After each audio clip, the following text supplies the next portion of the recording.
সমরে Balagarh BDO অফিসের সামনে এই রকম উত্তেজনা দেখুন। দু দলের মধ্যে তুমুল স্লোগান, ফর্ম 7 জমা ঘিরে গতকাল উত্তেজনা। আজ বিডিও অফিসে বিজেপির বিক্ষোভ, তৃণমূল পৌঁছতেই এই পরিস্থিতি দেখুন।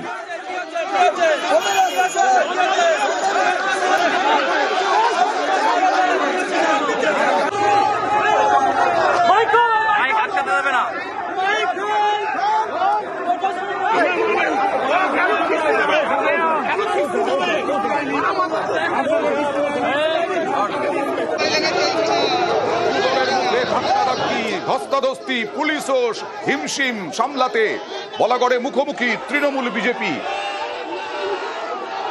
সরাসরি চলে যাব প্রতিনিধি সোমনাথের কাছে। সোমনাথ, গত দুদিন আগেই তো ফর্ম 7 জমা দেওয়ার দিন শেষ হয়ে গেছে, তারপরেও আজকে এইরকম উত্তেজনা কেন?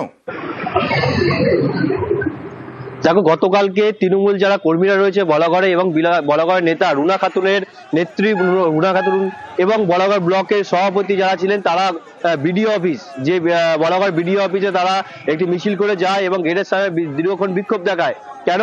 অবৈধভাবে যারা সংখ্যালঘু ভোটাররা রয়েছে তাদের অবৈধভাবে তাদেরকে নাম বাদ দিয়ে দেওয়া হচ্ছে, এই জন্য তারা বিক্ষোভ দেখায়। আজ বিজেপির তরফ থেকে একটি গেটে যেমন তৃণমূল বিক্ষোভ দেখাচ্ছিল, আরেকটি গেটে বিজেপি বিক্ষোভ দেখাচ্ছিল। এই দুদিকে দুই স্লোগান, একদিকে জয় বাংলা, একদিকে জয় শ্রীরাম। এই স্লোগানেই সম্মুখে দুজনেই উত্তেজনা তৈরি হয়। দুদিকে দুটি স্লোগান থাকে, কুসুপুতুল পোড়াতে থাকে বিজেপি, এবং এই পরিস্থিতি সামাল দিতে বলাগড় থানার পুলিশ হিমশিম খায়। এবং দীর্ঘক্ষণ এই পরিস্থিতি থাকাকালীন একজন অসুস্থ হয়ে পড়ে বিজেপি কর্মী, ওখানকার সভাপতি রয়েছেন, মন্ডল সভাপতি, তিনি অসুস্থ হয়ে পড়েন। ওনাকে গাড়ি করে যখন বের করে নিয়ে যাওয়ার সময় তখন বিজেপির তরফ থেকে অভিযোগ, সেই গাড়ির উপর তারা তৃণমূলের যে নেত্রী, স্থানীয় নেত্রী রুনা খাতুন, সেই গাড়ির উপর আক্রমণ করেন এবং ওখানে স্থানীয় যে হাসপাতাল, সেই স্থানীয় হাসপাতাল সেখানে নিয়ে যাওয়া হয়। এই পরিস্থিতি যে এসআইআর পরিস্থিতি, একদিকে বিজেপি বক্তব্য যে এসআইআর পরিস্থিতি তৃণমূল এসে ভণ্ডল করছে, যে তৃণমূলরা যারা আসছে তারা এসে এখানে এসআইআর যাতে না হয়, প্রক্রিয়া সুষ্ঠুভাবে না হয়। স্পষ্ট যে 26-এ বিধানসভা নির্বাচন যত এগিয়ে আসবে ততই এই দু দলের মধ্যে উত্তেজনা তুঙ্গে উঠবে। কারণ এই আজকের পরিস্থিতি দেখুন, পুলিশও সামলাতে পারছে না। দেখুন একবার ছবি, আরো একবার।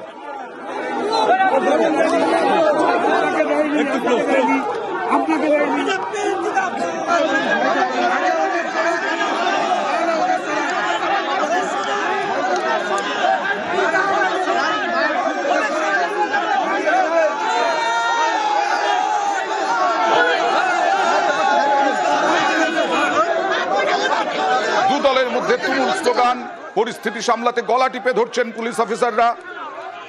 ফর্ম জমা ঘিরে, ফর্ম 7 জমা ঘিরে এই তীব্র উত্তেজনা। আজ বিডিও অফিসে বিজেপির বিক্ষোভ, আর তার সঙ্গে তৃণমূল পৌঁছতে উত্তপ্ত পরিস্থিতি। আরো একবার সোমনাথ, তোমার কাছে জানতে চাইবো যে পুলিশ কি আন্দাজ করতে পারেনি যে এরকম পরিস্থিতি হতে পারে?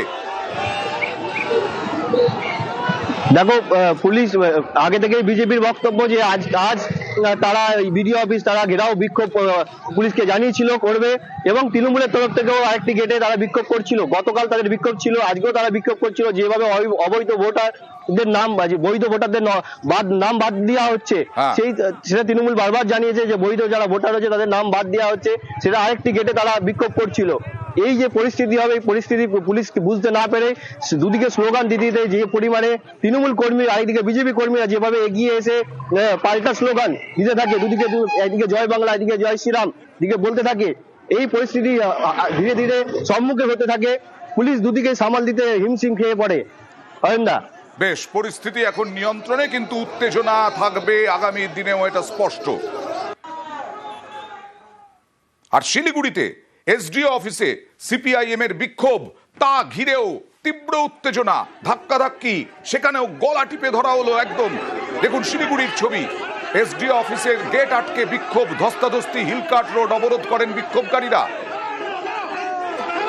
একই ব্যক্তিকে বারবার শুনানিতে ডাকার, তা নিয়ে বিক্ষোভ। দেখুন কি ছবি, দেখুন।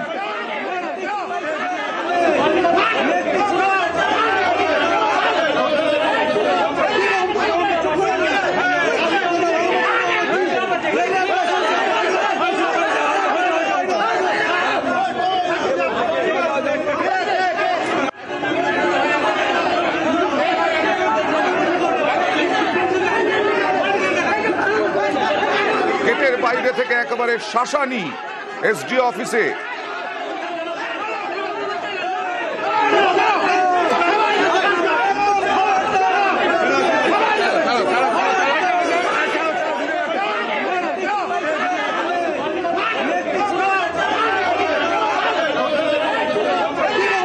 সরাসরি চলে যাব একবার